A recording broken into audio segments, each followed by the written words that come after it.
அனைவருக்கும் வணக்கம். மத்திய அரசு ஊழியர்கள் மற்றும் ஓய்வூதியதாரர்களுக்கு ஒரு முக்கியமான செய்தி. 8வது ஊதியக்குழுவின் பிரகாரம் லெவல் 1 முதல் லெவல் 7 வரைக்கும் இருக்கக்கூடிய மத்திய அரசு ஊழியர்களுக்கு எவ்வளவு தொகை உயரும், இதனோட முழுமையான கால்குலேஷனை தான் நம்ம இந்த வீடியோவில் பார்க்க போகிறோம். ஸோ ஸ்கிப் பண்ணாமல் கடைசி வரைக்கும் பாருங்கள். நம்ம சேனலை சப்ஸ்கிரைப் பண்ணாதவங்க பண்ணி வச்சுக்கோங்க. நம்ம சேனலில் சென்ட்ரல் மற்றும் ஸ்டேட் கவர்மெண்ட் சம்மந்தமான ஆல் அப்டேட்ஸ் போட்டுருவோம். அது மட்டும் இல்லாமல் பென்ஷன் சம்மந்தப்பட்ட முக்கியமான அப்டேட்டும் இருக்கும். ஸோ மறக்காமல் சப்ஸ்கிரைப் பண்ணிருங்க. வாங்க வீடியோக்குள்ள போகலாம். ஃபர்ஸ்ட் ஆஃப் ஆல் பார்த்தீங்கன்னா, மத்திய அரசு ஊழியர்கள் 8வது ஊதிய குழுவின் அமலாக்கத்திற்காக ஆவலுடன் காத்துட்டு இருக்காங்க. புதிய பிட்மெண்ட் ஃபேக்டர்கள் என்னவாக இருக்கும், மொத்த ஊதிய உயர்வு எவ்வளவு இருக்கும், ஓய்வூதியம் எவ்வளவு அதிகரிக்கும், இப்படி பலவித கேள்விகள் ஊழியர்கள் மற்றும் ஓய்வூதியதாரர்களுக்கு மத்தியில் இருக்கு. ஸோ இந்த பதிவில் பார்த்தோம்னா, நம்ம லெவல் 1 முதல் லெவல் 7 வரைக்கும் இருக்கக்கூடிய மத்திய அரசு ஊழியர்களுக்கு 1.92 பிட்மெண்ட் ஃபேக்டரை வச்சு எக்ஸ் நகரத்தில் இருக்கக்கூடிய மத்திய அரசு ஊழியர்களுக்கு HRA 30%. ஸோ இது எல்லாத்தையுமே இன்க்ளூட் பண்ணி நம்ம இந்த 8வது ஊதிய குழுவின் பிரகாரம் சம்பளம் எவ்வளவு இருக்கும் அப்படிங்கிறத நம்ம பார்க்கலாம். அதில் ஃபர்ஸ்ட் லெவல் 1 ஊழியருக்கு அடிப்படை ஊதியம் தற்போது அவருக்கு 18,000 ரூபாய் பெற்றுட்டு வராரு. இதுவே பிட்மெண்ட் ஃபேக்டர் 1.92 பெருக்கியாக பயன்படுத்தி நம்ம பார்த்தோம்னா, திருத்தப்பட்ட அடிப்படை, அதாவது 8வது ஊதிய குழுவின் பிரகாரம் திருத்தப்பட்ட அடிப்படை 34,560 ரூபாய்.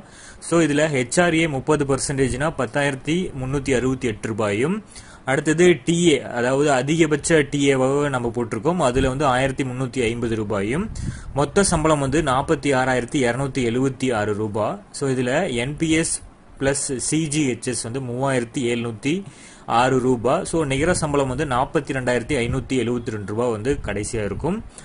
லெவல் 2 ஊழியருக்கு, அதாவது அடிப்படை சம்பளம் தற்போது 19,900 ரூபாய் பெறக்கூடிய மத்திய அரசு ஊழியருக்கு திருத்தப்பட்ட அடிப்படையின் பிரகாரம் 38,208 ரூபாய். HRA 30% அப்படின்னா 11,462 ரூபாய். டிராவல் அலவன்ஸ் 1,350 அதிகபட்சமா போட்டிருக்கோம். ஸோ மொத்த சம்பளம் பாத்தீங்கன்னா 51,020 ரூபாய் அவருக்கு இருக்கும். ஸோ இதுல என்பிஎஸ் பிளஸ் சிஜிஹெச்எஸ் அந்த பிடிப்பு போக நிகர சம்பளம் பாத்தீங்கன்னா 46,949 ரூபாய் பெறுவார். அடுத்ததா லெவல் 3 ஊழியருக்கு அடிப்படை சம்பளம் தற்போது 21,700 ரூபாய் பெற்றுட்டு வராரு. திருத்தப்பட்ட அடிப்படையின் பிரகாரம் 41,664 ரூபாயும், HRA 12,499 ரூபாயும், இதுல டிஏ 3,600 ரூபாய். ஸோ மொத்த சம்பளம் பாத்தீங்கன்னா 57,763 ரூபாய். ஸோ என்பிஎஸ் சிஜிஹெச்எஸ் 4,416 ரூபாய் கழிச்சோம்னா நிகர சம்பளம் 53,347 ரூபாய் அவர் பெறுவாரு.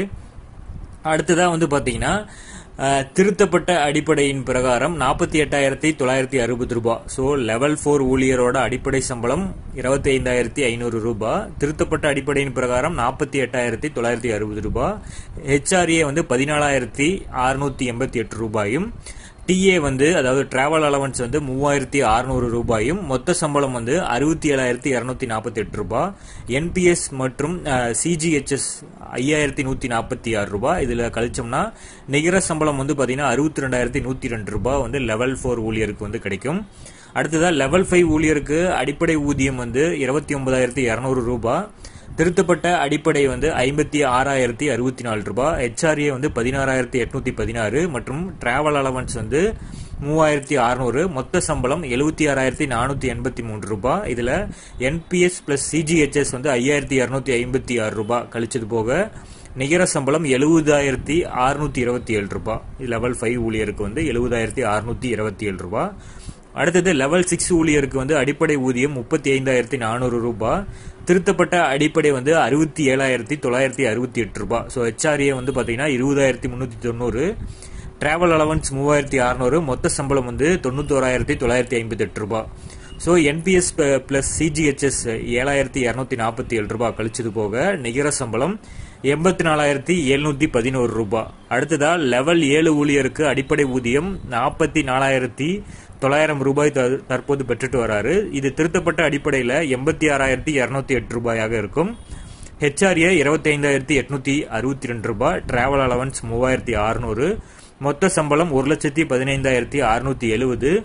என்பிஎஸ் சிஜிஹெச்எஸ் வருமான வரி அது 15,931 ரூபாய் கழிச்சது போக நிகர சம்பளம் 99,739 ரூபாய் வந்து லெவல் 7 ஊழியருக்கு வந்து கிடைக்கும். ஸோ இந்த மதிப்பீடுகளுக்கு நம்ம 1.92 பிட்மன் ஃபேக்டரையும் அதுக்கப்புறம் 0% அகவிலைப்படி, அதாவது புதிய சம்பள குழுவின் கீழ் அடிப்படை சம்பளத்துடன் அப்போதுள்ள அகவிலைப்படி வந்து இணைக்கப்பட்டு அகவிலைப்படி 0 வந்து ஆக்கப்படும். ஸோ எக்ஸ் நகர ஊழியர்களுக்கு 30% HRA மற்றும் பெரிய நகரங்களுக்கு அதிக TPTA ஆகியவற்றை பயன்படுத்தி தான் இந்த கால்குலேஷனை வந்து போட்டிருக்கோம். இதுவே Y நகர ஊழியர்களுக்கும் Z நகர ஊழியர்களுக்கும் வந்து இந்த HRA பெர்சன்டேஜ் வந்து மாறும். அதே போல டிராவல் அலவன்ஸும் வந்து மாறும். ஸோ பிட்மன் ஃபேக்டர் வந்து காமனாக 1.92 வச்சு வந்து நம்ம போட்டிருக்கோம். ஸோ இந்த மாதிரி நம்ம சேனலில் சென்ட்ரல் மற்றும் ஸ்டேட் கவர்மெண்ட் சம்மந்தப்பட்ட ஊழியர்களோட சம்மந்தப்பட்ட உடனடியான அறிவிப்புகளை நம்ம போட்டுட்டே வருவோம். நீங்கள் மறக்காமல் நம்ம சேனலை சப்ஸ்கிரைப் பண்ணி பக்கத்தில் இருக்கிற பெல் ஐக்கானையும் வந்து ப்ரெஸ் பண்ணிக்கோங்க. அப்போ தான் நாங்கள் போடக்கூடிய